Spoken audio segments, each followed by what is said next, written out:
Bwetwe tuli tuja kwa gani batu kanyugwa kulali jagenda kwa agenda mcheza kuna chanja kuchika mnana za mubanda sawa emu eyamchekera gonna mubanda yayimba mubanda musajja banda yakubye musajja sente batu kanyugwa kulalira twajja na birimba batu kanyugwa kulalira twafuuka ensonga ako bada agamba bada anyayo gebyo omubanda tumulya bwayimba gwe odire omubanda otese naye omubanda otese n'omubanda omuyimbi otesa naye omuyimbi ateeka ebipande n'atajja abalabi bakkube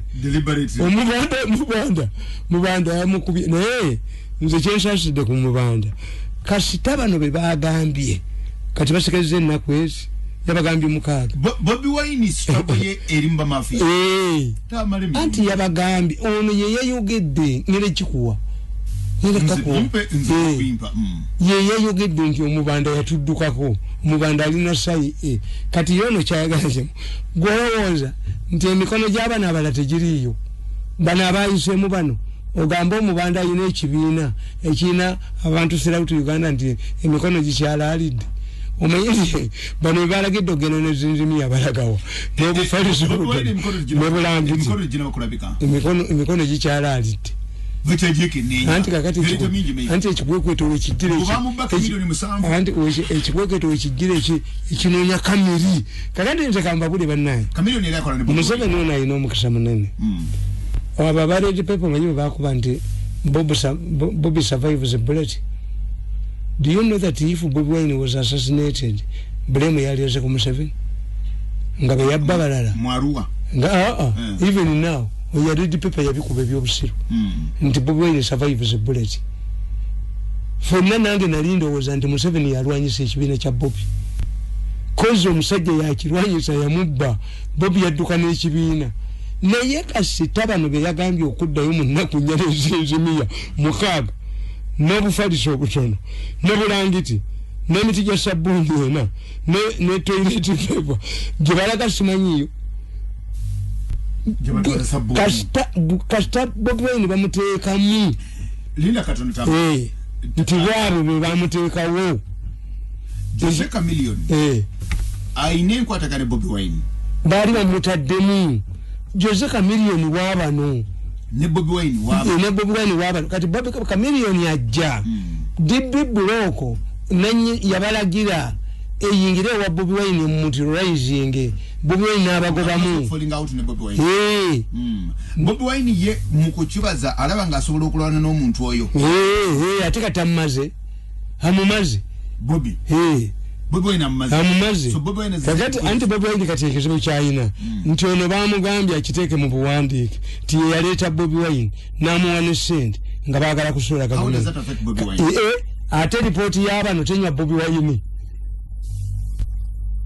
anti Bobi Wine aba ayingidde treason kubanga ono yabaga Museveni mwita wakuzanya Museveni yabaga nti njagala olugero olwo olw'okusuula gavumenti nga mukoleza Bobi Wine muluteeke mu buwandiike kasabana kiwandiika atisa muyodde kubana bano beyalegidde okuddamu ennaku 6 nezinzimiya n'obufaliso obutono konteina kati balagawa balagawa gwe weefumizezaamu olaba ne chairman yatidde olw'eggulu meeting y'olw'eggulu chairman ali mu kalulu anti bagambye chairman olowooza n'akayingiramu anti bakwata amaloboozi ne bagaweereza mukazi we ng'alamuza emitima gy'abantu omukazi n'amugaa nti wange ono si ye gwayogera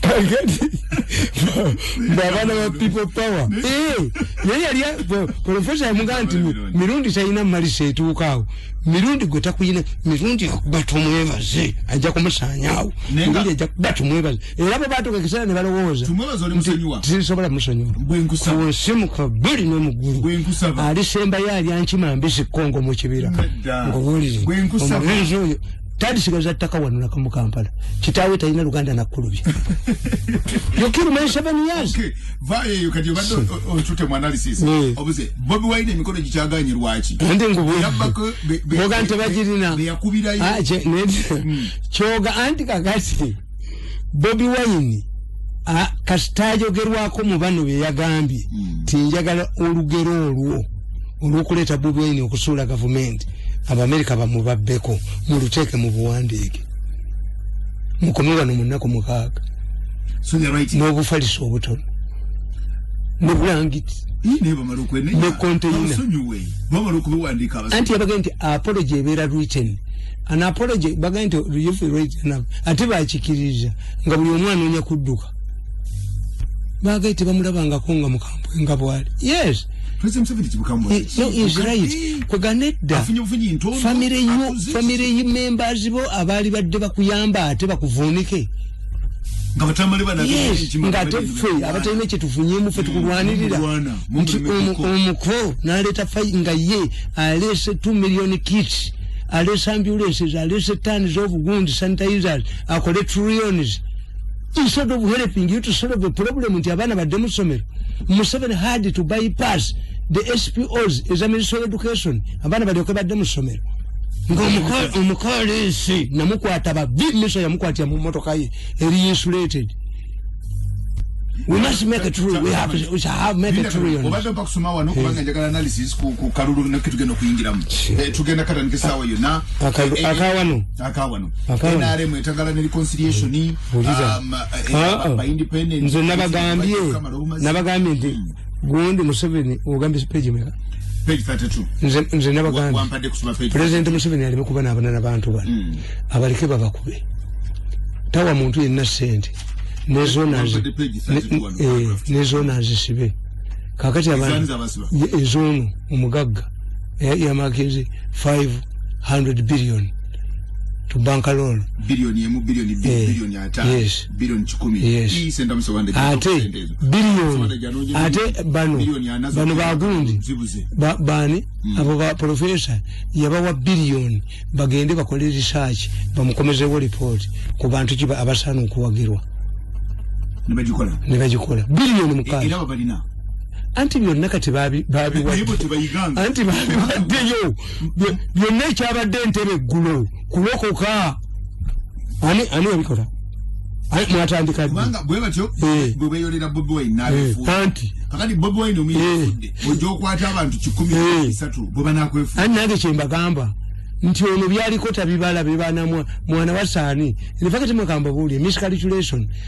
Instead of giving Bobi Wine my money, why don't we stop stealing and we take a low profile? Because obubbi bwammwe n'okujoga abantu bwe bukyayisiza Museveni nti abantu yego bakiyipingako Museveni gwe bakiyipingako bonga bekwese akasajja kani vision bebi obugwagwa buno bwaledi paper babuwa sente kakati ne Museveni n'akifiiramu baba badde kyebalabika bwe bali nga nayenga be babba. If you don't did president yewola $50 million aleta amasanyalaze ne bazibba muleya ne bazibba muleya kati alesa 400 million era babadde bazipangidde bahati meeting yagibaddemu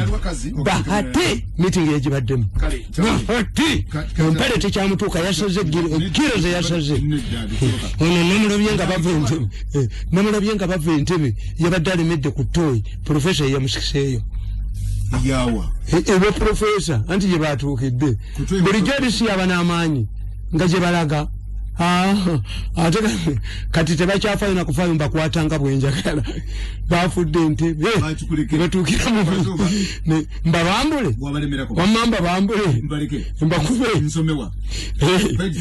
olabe tumwebaze kyeyakola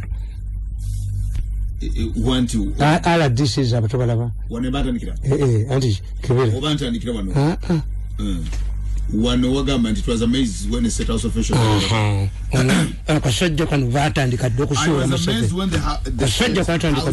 Museveni handed over a list of RDCs to the Presidential Parliamentary Committee whose bias against the president is obvious even to a baby.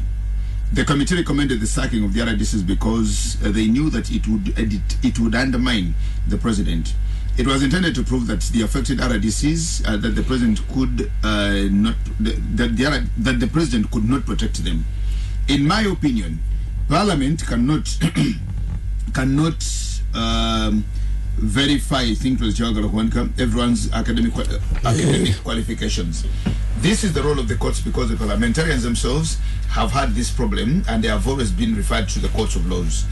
In order to undermine the president, the committee ordered the scrapping of the State House escalation. They were giving the president political mileage which had been undermined, which had to be undermined. Interestingly, the parliament was not abolishing the scheme. It was rather being transferred from the president to the Minister of Education, where they can easily share it for themselves. Furthermore, unlike the executive, who has strictly observed his role, Parliament orders the arrest of corrupt government officials. They have ordered sackings. They have handled public issues like markets. They have revived court cases. They have intimidated the judiciary, the IGG, and other government institutions. In a nutshell, they successfully insulated themselves from public scrutiny because they are perceived as an active parliament. In villages, the LC chairpersons who follows the law becomes unpopular. People want action, not legal jargons. Fortunately, for members of parliament, nobody comes to question their mode of operation. The media wrongly believe that the parliament is implementing the executive. They think that members of parliament are doing what the executive has failed to do. Parliament is also the largest source of information in Uganda. Its news in many cases falls into the sensational nature which boasts newspaper sales. This has cemented the bond between the members of parliament and the media. Secondly, newspaper sales depend on conflicts and not development issues. The way our parliament operates always reminds me of mob justice. Many villagers prefer mob justice because it is quicker at dispensing justice, precise, and does not require advocates or call for witnesses. Justice is done there and then, no corruption. This is why Operation Wembley was popular and fast at solving the problems that the courts had failed to sort out at a low cost. Just bullets and fuel to transport the operatives. This is why the executive tries to ask Parliament to restrict itself to its role.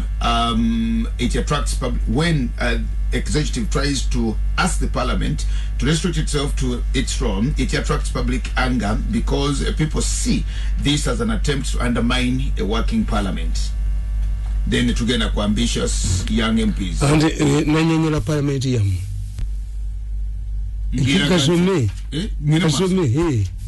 Nayo nakawandika katabo kati kubangera kakade kubanga nokalaba nkalaba wakawandika ku Christmas 1212 myaka 8 jisi yes ateka nokoka kade dalanka ni cover zona ziyulise yes nenye bwino mwali page 34 Wendy ambitious young MPs. This is a group comprising of young MPs in Parliament. This is a dominant voice of Parliament. Their bond is buoyant and buoyant by the following factors. Number one, they are young and they view themselves as future leaders. They have realized that it is easier to get quick money from the confusion both in government and outside the outside world. Number two, they know that in order to retain their constituencies and earn public trust and cover up their footmarks, they must take on the executive. Number three, they have reaped the political benefits. They are always quoted by the government. Our government gives more attention to trouble causers with its ranks than those who support it. In fact, what many of our political commentators overlook is a possibility of the members of parliament transforming themselves into a political party. Signs are very clear. They are actually nominal party members to their respective parties. They are confronted with a choice between their group interests. They prefer the latter. To many, MPs' tags, symbols, and membership cards are becoming liabilities. This is best demonstrated by the actions of of some who disassociate publicly from government decisions, and it is becoming clear. It's becoming clear that the ministers see themselves independent candidates in future. Those pursuing the anti-Museveni agenda in Parliament follow the same script like their counterparts elsewhere. They want to parade themselves as all institution when actually they are a few individuals pursuing their own interests. The trick is to make Ugandans, the Ugandan public and the international community, that the whole parliament and not a few individuals pursuing individual interests are causing trouble in parliament. When it comes to religion, the actions of a Father Garistan and retired Bishop Niringie are deliberately attributed to the position of all Ugandan religious leaders.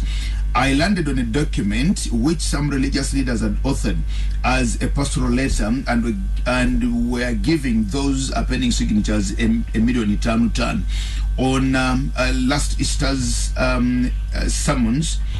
Some Easter summons were paid for as adverts to create an impression that the government was facing trouble from religious leaders, whereas it was the work of a Niringi and company. Is that true?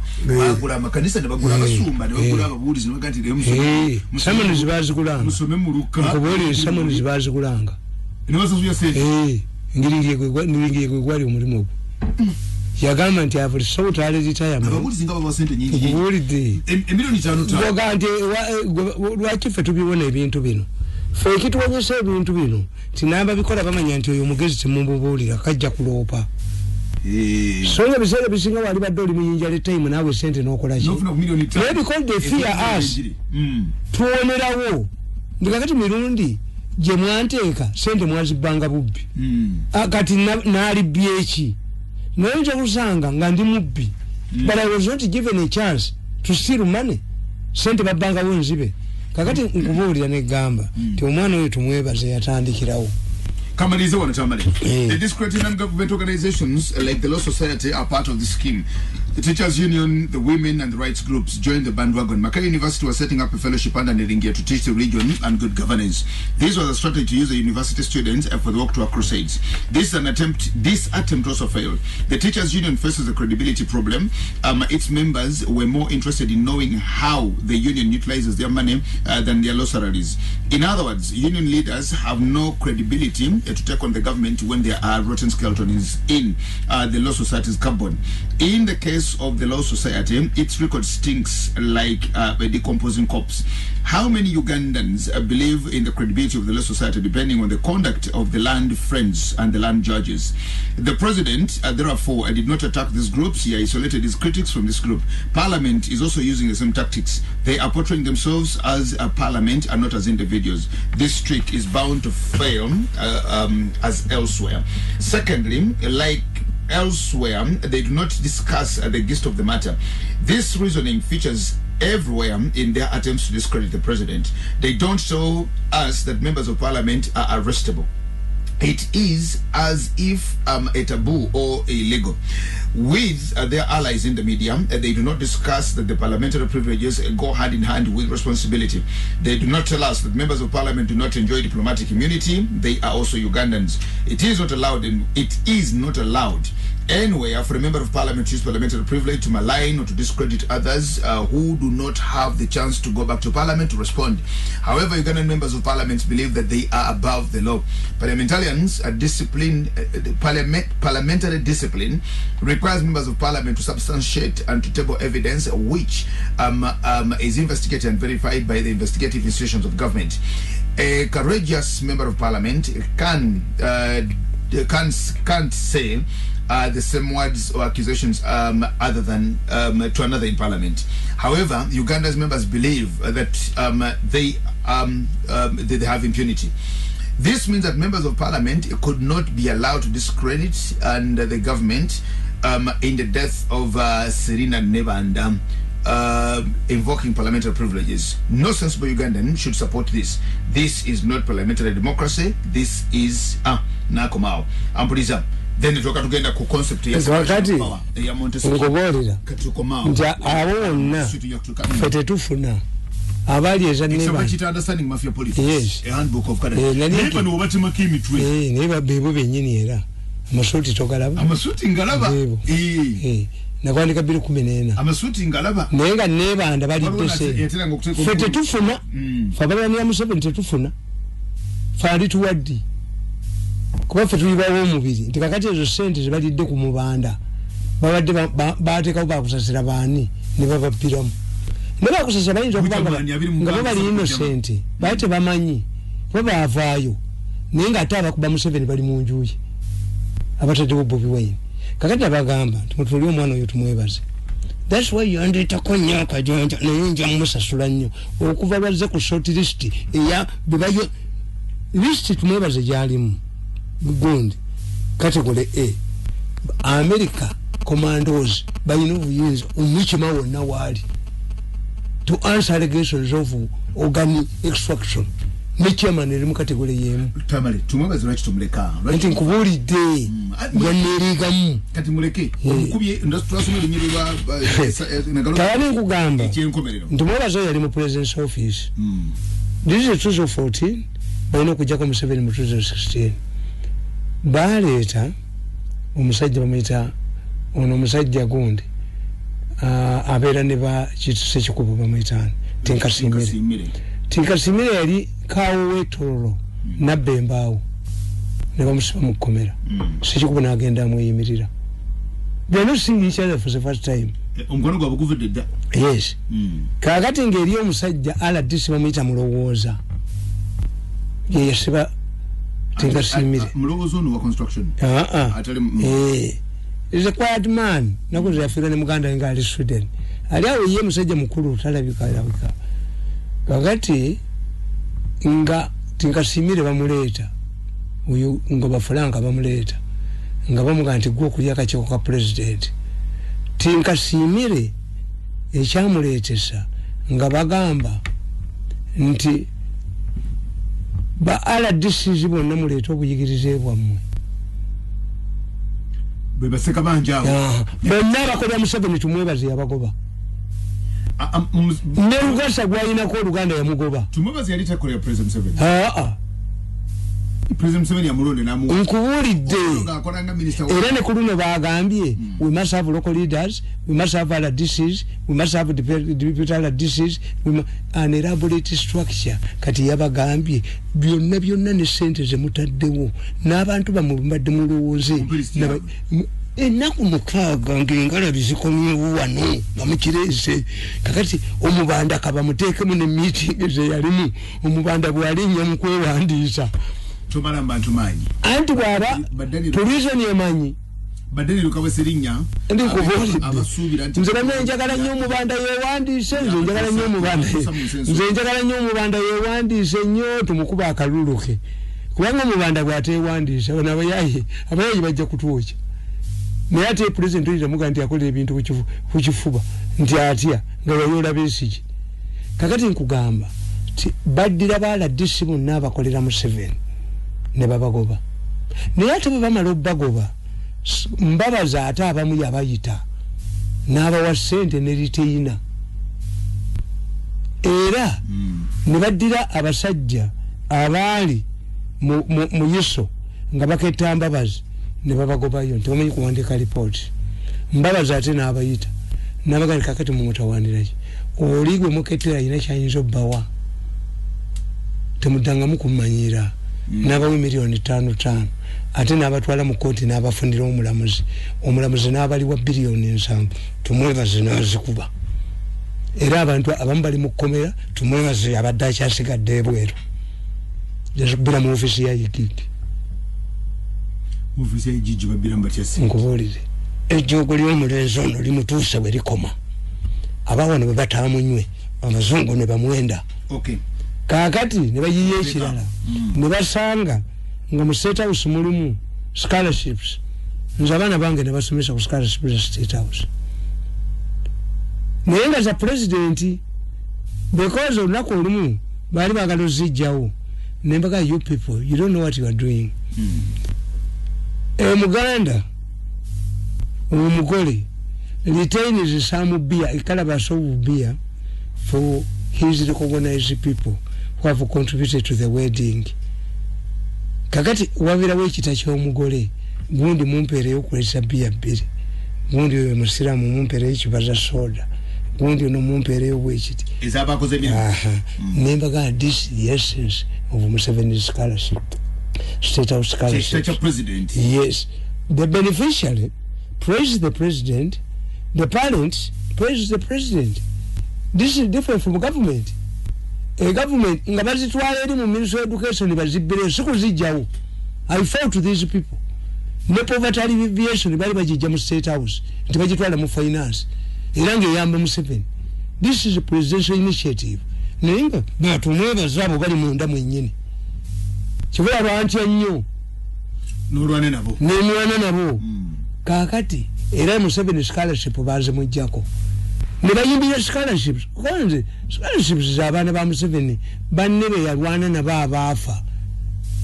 These are government gundi ne balwana nazo ne bazitwala. Bala DC n'abagobesa. Ekyasinga okuneewuunyisa President Museveni nga bagenda eyo ebuliisa nga bagoba abantu mu ttaka waliyo amafuta babatuntumula tinyefunza yagenda n'ekibooko n'abajjayo kakati President n'alagira babawe compensation sebo President bwe yalagira okubawa compensation baabawa tebaabawa bali bagenda bugenzi mu kooti abambabazi de bali bafuna factions bbiri omu ne bagenda abambabazi mbabazi n'alagira omulamuzi ne babaliwa abamuseveni bali bazetedde mu Kampala wano ku parliament ne bagwamu nga bayina embooko tife tutambula bali babasasula ne bagakakati mwekimukola mwenna muli bebuliisa bali bambabazi mu abamuseveni tebabasasudde namwe mweteeke mu bambabazi babasasule. This is how the police people got money. The Museveni's directive was flouted by people inside. Era bakubuuzanga ku mulembe gw'ambabazi ogamba muzeeyi omukadde oba muzeeyi omupya ekiragiro kivudde wa muzeeyi omukadde oba muzeeyi omupya yanti ani yali yateekawo bali bamwewa era akasajja kawandiika olunnabe ne kawandiika ne kagamba Museveni surrenders more powers to Mbabazi. Omanyi Museveni talabwa verification kyobola nti kati babadde balwanira katabaazi babayisa kata ono mutabani wa Amini abeere nga ali ono kuba balowooza okubbirayo tebannategeera nti ekintu kyabwe kyayulise oyo omusajja oluka ekyamulondesa yabuuliza covid nti teriiyo sente babbazi do you know nabaga Diana mu kooti alifuukamu si muduwavu naye mu kooti alifuuka nga zaali alibeera mweru nga zaali oloka n'omuletamu obusu oloka ye yabuuliza covid oloka yaliwa oyo gundi dijo mpya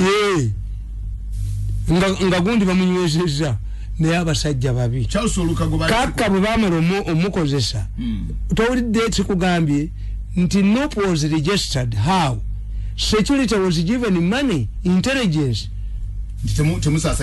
temukiroopa wa president kubanga baga nti NOP kibiina kyani NRM be bakiteekawo they also bribed papers not to expose waliwo ekikolebwa wakati wa NUP ne NRM anti ko tekimanyi kubanga buno obubiina bulinga 30 NRM ye yabuteekawo mubiri ena kakati nababuuza nti akabiina ke NRM bakabba katya okujjako ng'omubbi wa munju kubakati ebibiina by'opposition ebitegeerekeka ye FDC ye DP ye UPC bino bisigadde bya NRM era babuwa sente Lugundo ekyama ye patron waabwo gundi amenye Musega ye representative waabwo nga batudde balya webuli bamenye babukozeseza kandi babuuza nti nze ngali knowledgeable ekibiina ky'NRM bakibbawo batya Bobi Wine yali amanyi nti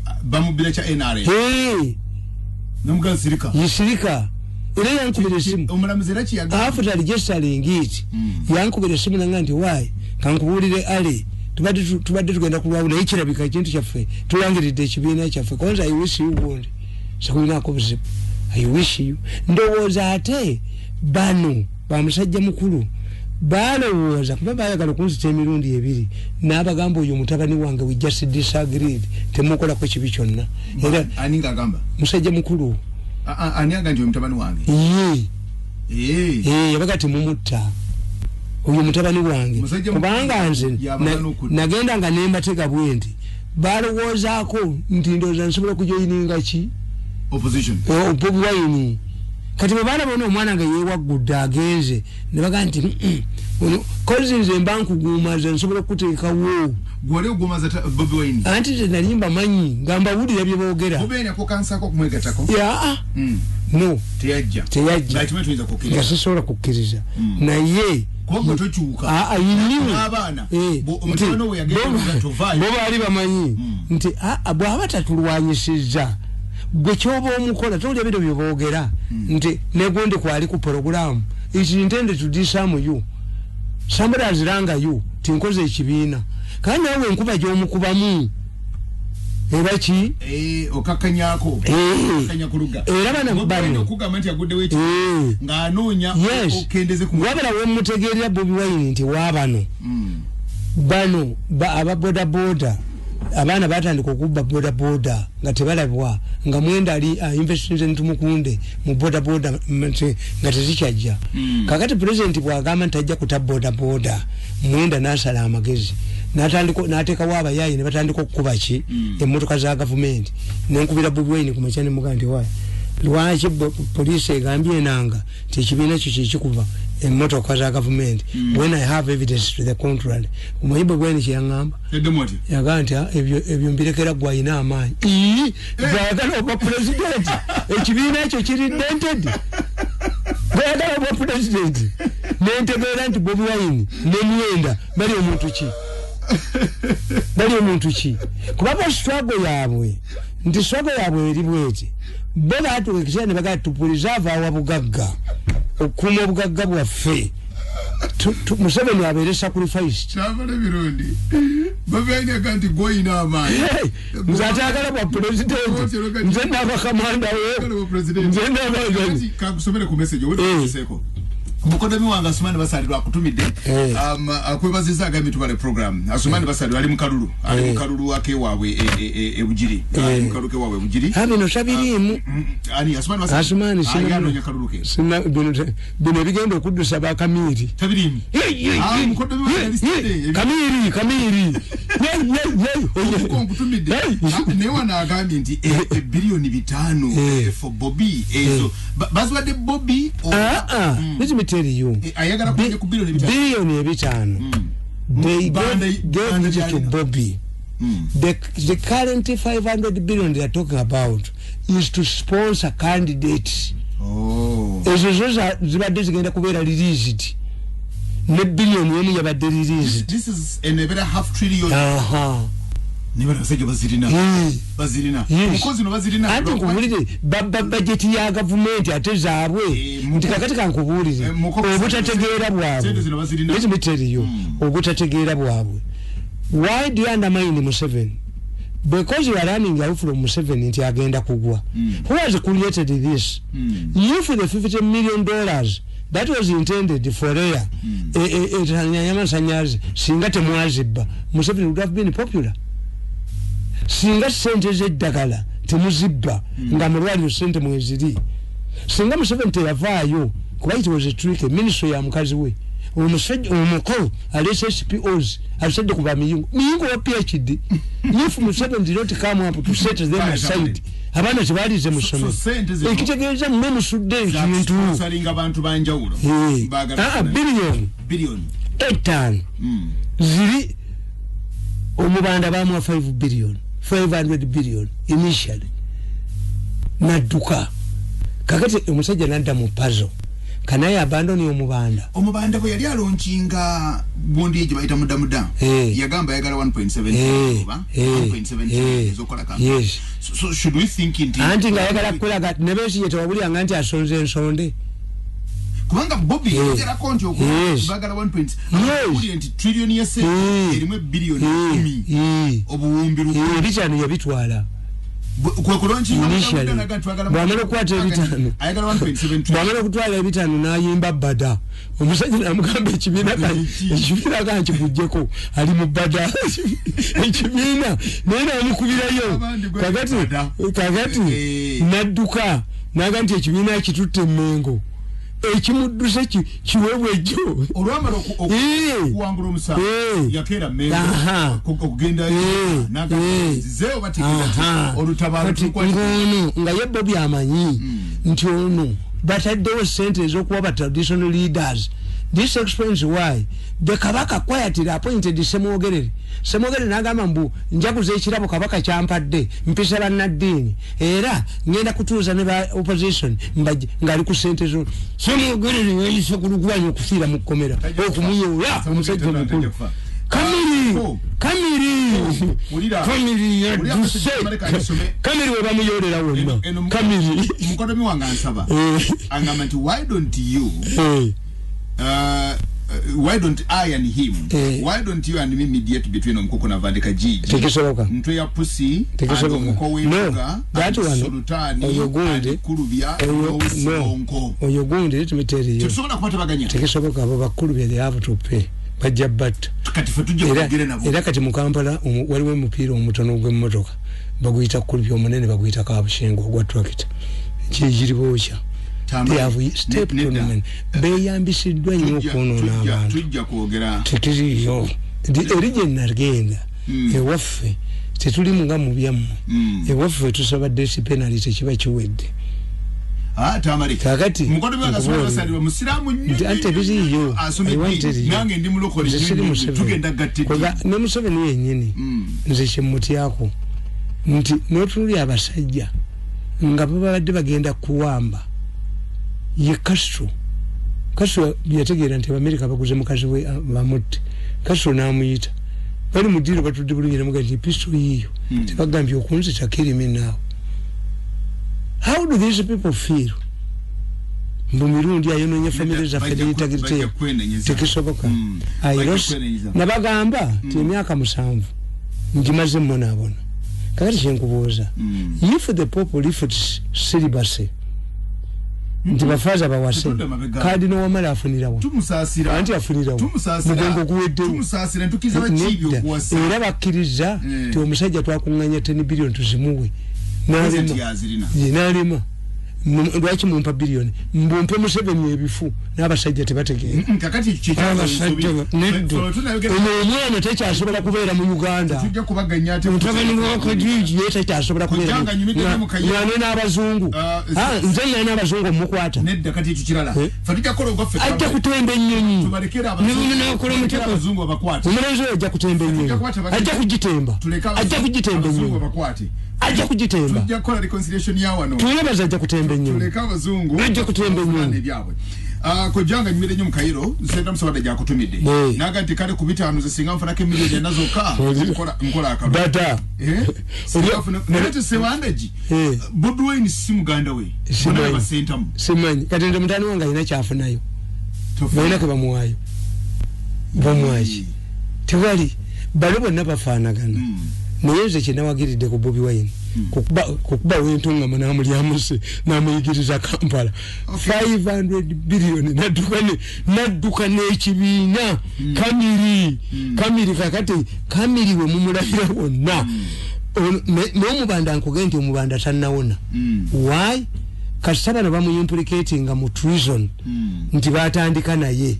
ekyokudduka tekimujjaako musango olubuto omala kuyisa omwana olubuto n'olwegana lugana okukula lwolumanyi nti balweganye kati nibwaba yadduse nga yadduse yabadduseeko bwe bamwogera nti twali naye what matters is not what he has done today to run away. What matters is whether when he started with them and whether he participated in their treasonable acts. Mumbulize ayogera kiku kyama jo government tegajja kuwayo buyinza eri omuntu yenna nze no flag bearer wa Kawempe North Sitting Muhammad. Yes, you see tegajja kuwayo buyinza eri omuntu yenna goga fira no anti you must know monsi yonna the military plays a crucial role ne mu America nawo nawo yonna but they are behind the curtains. What they are telling you ti Uganda must have omuntu alabibwako okufuga eggwanga. In fact nabo abasajja abo Oyugundi professor aganti Bobwen is an although Uncle Sam wants this man. He's unfit to rule this country. Botulira obagera ku Tanzania, obagera ku Kenya. Bolaba abantu bonna abavuganya kulembeze. Botandika okusoma CV Abembe, osoma Tundu Lissu, osoma Bazito Kabwe, osoma really bobasomeri nabagamba chiribwechi nabagamba the soldiers can reject a president. Why? Here is also the commander in chief. Haizo kubaba swaza kubanga nembaga nti look singa abana mama wabwafa nibabera ne choice tata wabo kuwasa house girl ne okuwasa omukyalo oli awebwero muleta maka basala woje sense of children. Yes, because after all abadira mujja wa mama but house girl cannot. What the soldiers are telling you, you remember that we have also an interest. The person you are electing is going commander in chief. We can reject the commander in chief because of his conduct. Good morning, Mr. Jagenda. It's also very sad that we lost Pastor Iga, a man who has been lovely and creative. But his death shall be blamed on those who arrested him. He spent some days without getting medication, yes, and he has left a curse on those who arrested him.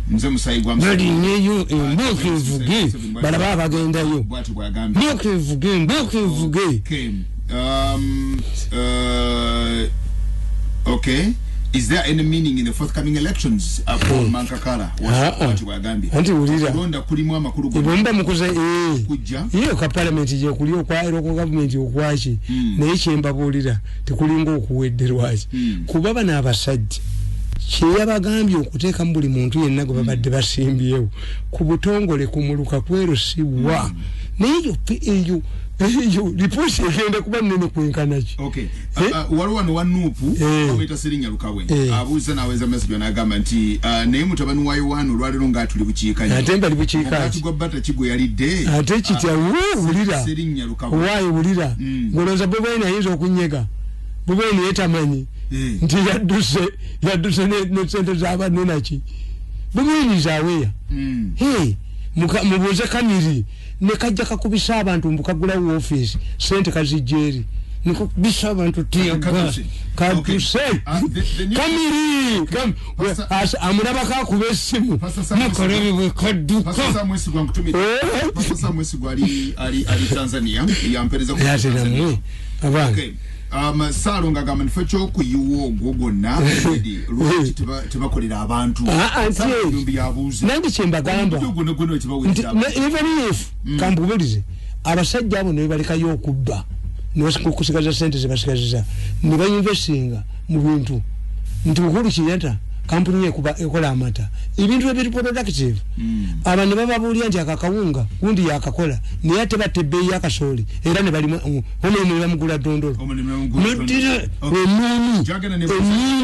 omuntu n'agifuna omuntu omu n'akola karantini ataliyo atunde ennyama ebweru neddubujoze bubayitiridde kakati baabo abazungu babagambye kamugitembe omulenzi ono ajja kutemba enyonyi ajja kugitemba ekada makutumide nakwebaza nagantire ajja kugitemba nebyensome mu kitabo kuzaka niringi tufu iye bwacho bwagamba kitufu masema niringi ne mubaka ekiwandika ekyo emitwetwe nawandika akatabo kange tokalabangako a message from the devil nga niringi yawandise ekiwandika kifudde ky'abannaddi mutowo semakula wekyotera agamba nti tufuna excitement buli watu government the mafia team have come to an end naye tugenda okuwulira nga they've done other damage nkugambye sinaga nti lwaki basigala bakyadamaginga ku buloza ebbiri nti gondi list yafulumye ey'abazungu lwe balinyira wonna ku ttaka eritali lya Uganda tebavaawo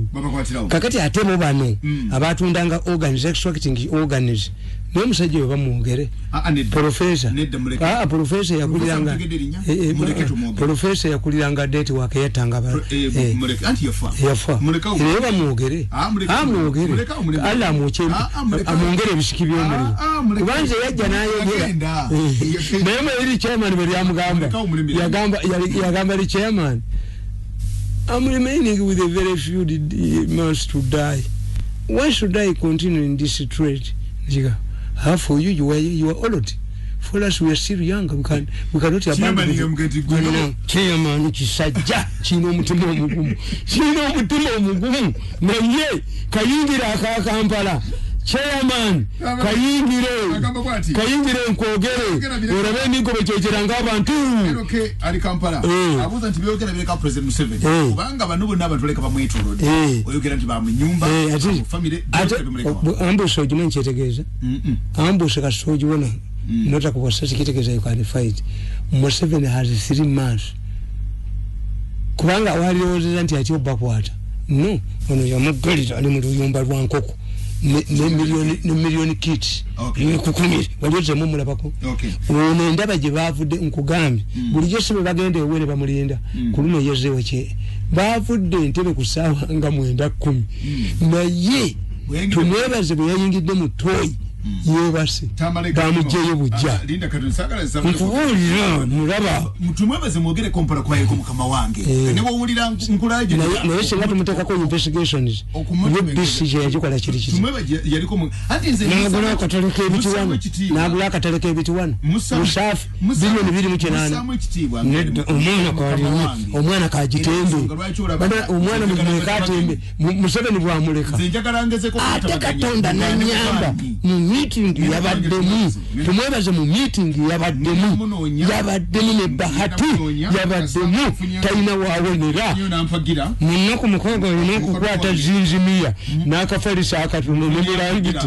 badde mu state house ntero gasimani basalirwa agenda kunyambako kwe yagenda tujja kujja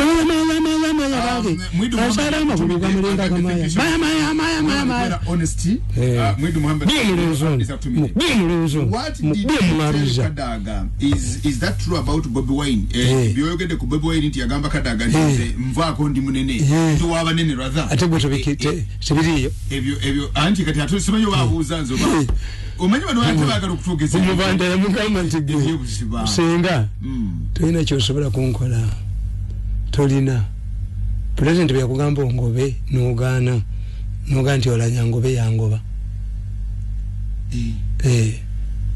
toyina kinene nnyo kyonkolera bali tobasobola benkolera mubagala ekintu kimu bagala babaka ba parliament kyonese nyonja abuuza agamba nti ye musanyufu awulira ngo omutima gumu bwomwe byoyogera ku bamafia ddala bituufu bibatuuse kubanga ekyo ye nti ekyo bwe kibanga kituuse ku bamafia asaba ekikopo kyakyayi kati nanywa nkugambye babagambye eggulo don't waste time. This is my internet platform. Yena kubaterako meeting je babadde mu eggulu. Neno meeting yabaletedde obuzibu. Ebigambo bibayogedde nga bayiraboleting nga plan yabwe yokusula government. Naye ebaddeko. Kyobera professor yagambye. Nani?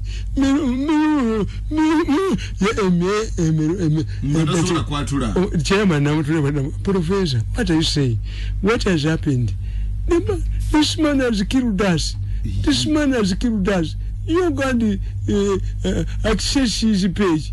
Why this man has killed us? Everything. Now Muboza, Chairman Naboza. What about the other two? When is two foreign ministers? Okay. And the minister, deputy minister of finance. Atabazibu. Era mu kwogera kwabwe if you get a person who can analyze. Bali falinga kumanyi. Okay. Fred yagambye oyabadagamba.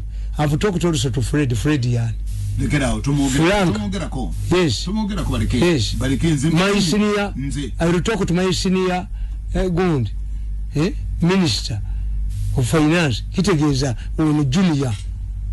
Karitu yabyo mete muri. Basomera bwerere. Nedda ndoza kati bako. Basomera bwerere. Basajjamu mwasomera bwerere. Tamale, udo tuyiseko. Mwasomera bwerere. Is Bobo in presidential material? Ask Tamale to comment. Nze nabagamba nti wene gwanga ngalingiddwe mu aba America. Nachi. Abantu abalinga Bobo Wine babazibu. sakugamba nti saga nti uhuru yali asomye nnyo uhuru abo bali minister of finance nenkugamba nti mayendulani ono we India Narendra Modi yakunga abahindu ne batta abasiramu 1,300 ne bamulaka listinga butalinya mu America nimbaga Joseph Eswada omukubi w'ettatu waliwo n'omusajja mu Mexico yali super dancer kasemala kuwangula kwa president bamga tukolere mukali nadda ku balcony ya State House ali najijjamu nadabuya najijjamu nalebeta sichogaji bomba hizo mteka ku balcony anti denkubulira society gets people it deserves kubanga bana abasajja ababbye sente ne batuuka atebe okudduka ku Museveni ng'atebe bavuddeko ekiwunya be baleese obuzibu society when society is yearning for change tebafaayo ani ajja kuba abasajja bano tulina boko omulenzi oyo ye mubbi asinga wano mulenzi kwiyo kutuma okunereegamu yakutuma wabi nkukubye enkwabiza mulenzi gwenkukubye enkwabiza oddanga muno nereegamu jakemukubye omutwe gwasi Tamale tubatebenkeze tubatabaganye tujageza ko kugeza kigande bukanyi tubende nini kwata kongalo yakaba musambu jasi kama tukumire nzajagana sema kwa zikusoka bya